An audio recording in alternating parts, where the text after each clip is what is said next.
Hey everyone. It feels like we're almost at the end of the course. Really, we just have this last week, or we have this week for topic 10, um, and then the following week is going to be the last topic, which will be machine learning. And then after that, I might do an exam review here, maybe post some exam questions, or not exam questions, but practice questions. And the week after, depending on how much you want that, maybe we could do a live session or something like that, or extended office hours. So the last week here, or the first week of December, since your assignment is due and it's a pretty big assignment, I don't really want to overload you. So I don't really want to cover too much, especially since the last two topics here are going to be pretty tough, I would say. So I want to give you time to go over them and digest them and things like that. But in terms of what's left for the course, we basically have this topic, machine learning, and then the exam. And at the same time, you have assignments 3 and 4, 3 being due the 20th, and 4 being due the 4th. So that's basically a breakdown of where my head is at. In terms of the exam, I'm going to be writing it probably sometime this week, this upcoming week. And once I do write it, I'll have a better idea of what sort of topics are going to be on there. I'm thinking, yes, I will be basically using the lecture modules from each week as the main source for the exam, just in terms of the topics. But to get more specific, I'll need to write it on my own, and then I'll get back to you probably next week with some tips at least, or some more guidance on how to study for the exam and things like that. So for this week, it's like I said, a very heavy topic, probably the most difficult or challenging topic that we're going to cover in the course, but it's also very important. So these videos are going to be a bit longer, I would say. What is the topic for this week? It's algorithms. This is a huge fundamental computer science topic. What is it? What is an algorithm? It's basically a recipe. So it's like a cookbook for programming. You set up you have your instructions, and as long as you follow these instructions, you will get your result. So let's say you want to find a value in a list. You might have a search algorithm. And as long as you follow the steps in order, then in theory, you'll be able to find the value you're looking for. Or whatever algorithm you're using, it's essentially a set of steps in order to solve a sort of problem, like searching through a list, or sorting a list, or flying a drone, or any other number of things. So why are we covering algorithms? Well, because it's a fundamental CS topic, and it wouldn't really be a intro CS course if I didn't cover some algorithms. So in terms of the course, that's why. But in terms of how it's useful for you, yeah, it's not a directly applicable thing where you're going to be writing algorithms and using. It's not as practical as pandas, or plotting, or running a simulation or something like that, or looking through someone's code. But it's good in that it gets you into computer science, and that it gives you a way of thinking about how to solve problems and how to think abstractly. And this way of thinking, there's a video here on this if you want to see it. You don't have to, but it's about computational thinking. And this is not a way that you have to think necessarily, but algorithms in computer science will help you to think abstractly. And this is important for all kinds of problem solving that you might do, but not necessarily even problem solving. Maybe you want to present a complex idea to a crowd where they might not know what you're talking about. Well, being able to think abstractly and generalize and do things like this is going to be very useful for explaining complex topics. But there's tons of other examples, and if you want, take a look at this video. So instead of focusing on too many different algorithms, I picked 3. Normally you'd see more. There are all sorts of different search and sorting algorithms. But since we're covering some pretty heavy topics, I've just picked, or I've reduced it down to 3 algorithms. And in this video, we're going to focus on search, and we'll go through binary search. This warning here is me just saying that this is a tough topic compared to what we've done before. It's pretty heavy, so if you don't understand it right away, that's very normal. I wouldn't expect you to, because it's just a lot to go through, and it's a lot of tracing in your head or on paper, so don't feel any pressure to be able to understand it right away.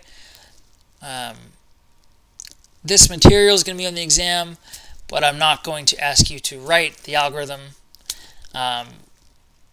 For example, I might have the algorithm here and ask you to comment on something or say what a certain value will be, things like that. But I mean, that's not finalized, that's just where I am right now, what I'm thinking. But definitely I will not have you writing this algorithm out, so don't worry about that. Let's go over the algorithm itself and see if we can try to understand what's going on. So it's called binary search.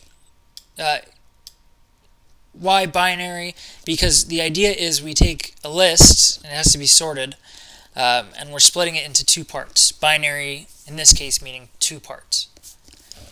So we do it many times. We start out with the full list, we split it into 2 parts, then we go into that smaller list, split that into 2 parts, and so on.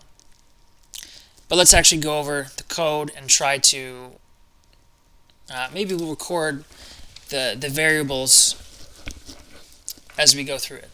So we have a list. The list right here is what we'll use. We have 16. We go from 0 to 16. There's 17 entries. And so 0 to 16. And the indices are 0. Left is the indices 0, index 0. And right is index 16. So to back up a bit, for binary search, we are putting our list into the algorithm. So this is our full list. It has to be sorted, which it is. The value, VAL, is what we are searching for. So in this example, we're searching for 7. So val would be 7. Left is going to be 0. Right is going to be 16. And then we can go into the algorithm itself. So let's write these values down. List is the list here. In the diagram, val is 7. And that's not going to change. But the other values, left, right, and midpoint will change. So left equals 0. Right is 16 to start. Midpoint, we don't have anything for that yet. We haven't declared it. So let's go through this. While left is less than or equal to right. Is 0 less than or equal to 16? Yes, so we go into our while loop. We say that midpoint is equal to left plus right divided by 2. So we're splitting our list. We will split our list into 2 parts, but first we have to find the midpoint. Left plus right divided by 2 is 0 plus 16 divided by 2, which is 8. Okay, so we have our midpoint. If the list evaluated at our midpoint, if the element of our list at index 8 is greater than value, then we go into the if statement. What is this? So midpoint is 8.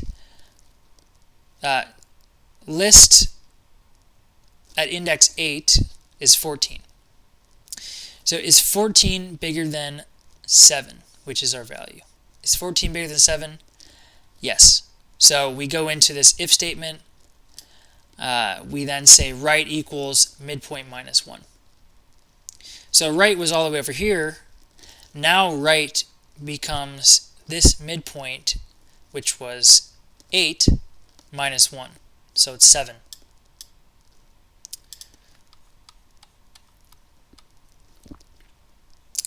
So to repeat what I said, right is going to be equal to midpoint minus 1, or 8 minus 1. Right is now 7. And what does this do? Essentially, this takes, we're no longer considering this side of the list, because our left is 0 and our right is now 7. So we're only looking from 0 to 7.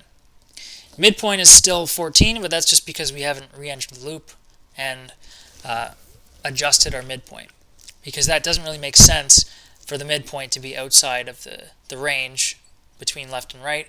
So we will adjust it once we enter the loop again.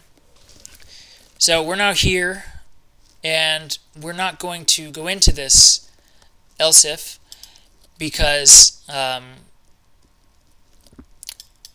we know that 14, the list evaluated at 8, 14, is not less than 7. 14 is not less than 7, so we don't go into here. And we don't go into the else statement because we went into the if statement.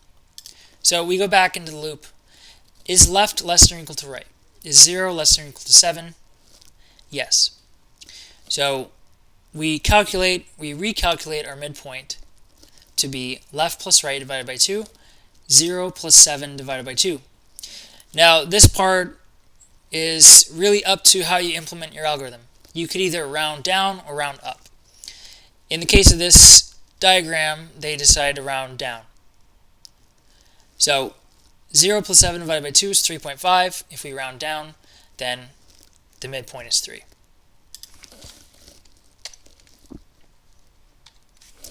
Okay, so now our left index is 0, right is 7, midpoint is 3. We'll now go into this if statement. What is this value? So the midpoint is 3. List the element here at index 3 is 6. So is 6 greater than 7? 7 is the value. So is 6 greater than 7? No, so we don't go into this if statement. We go here to the else if. Is 6, remember our midpoint is 3, so at index 3 the value is 6, so the element is 6. Is 6 less than 7? Yes. So we go into this else if statement, and we reassign left to be midpoint plus 1. So what we essentially did is we said, okay, well, the value we're searching for is to the right of the midpoint. So we don't need this left side to be over here. Left can just be starting here to the right of the midpoint, because we know that the value cannot be at index 3 or anything to the left of that. So we just reassign our left index to be midpoint plus 1. So what's left now, instead of 0, it is midpoint plus 1. Midpoint was 3, midpoint plus 1 is going to be 4. So again, it looks a bit awkward because we haven't adjusted our midpoint.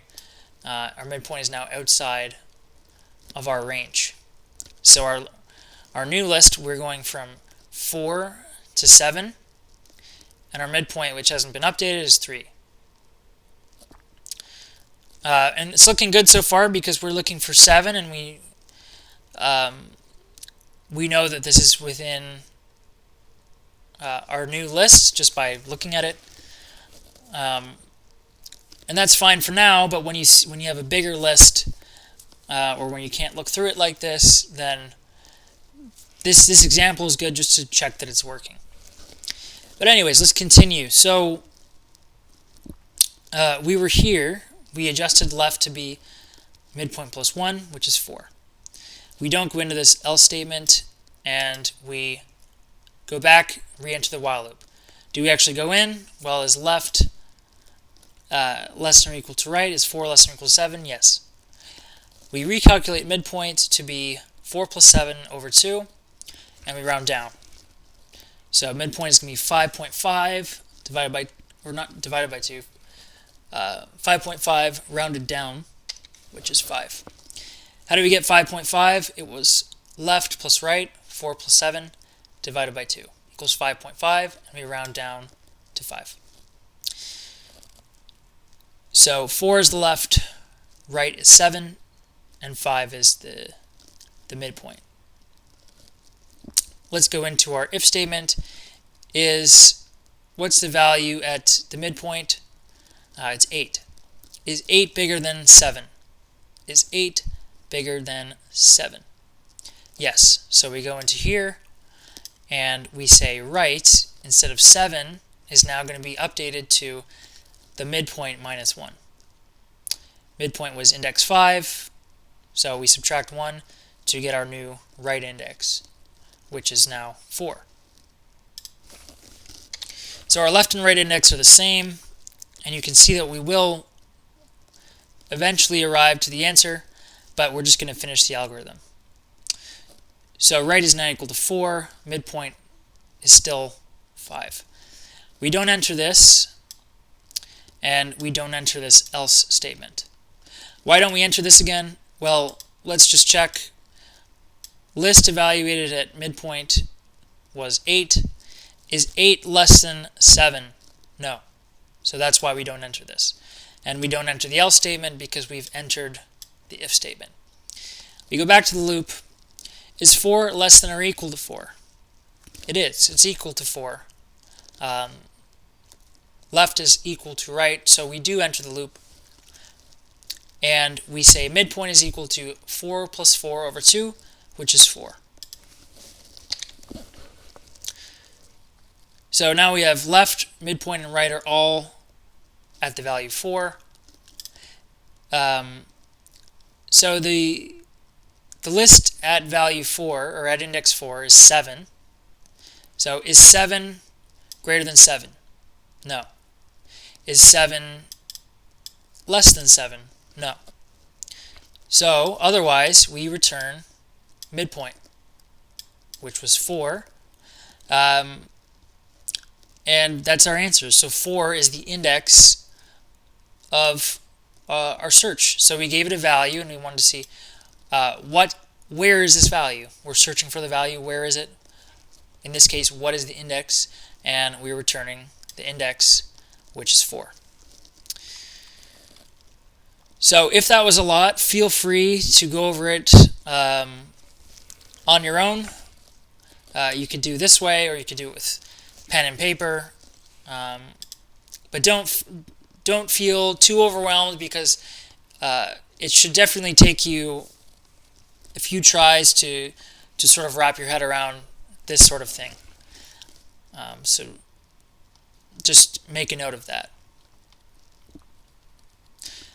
How it works is sort of what I went through. And again, it's binary search because it's splitting the list into 2 parts with each iteration of the while loop. So eventually it targets the specified value. So that's it for this video. In the next video, we will go over bubble sort.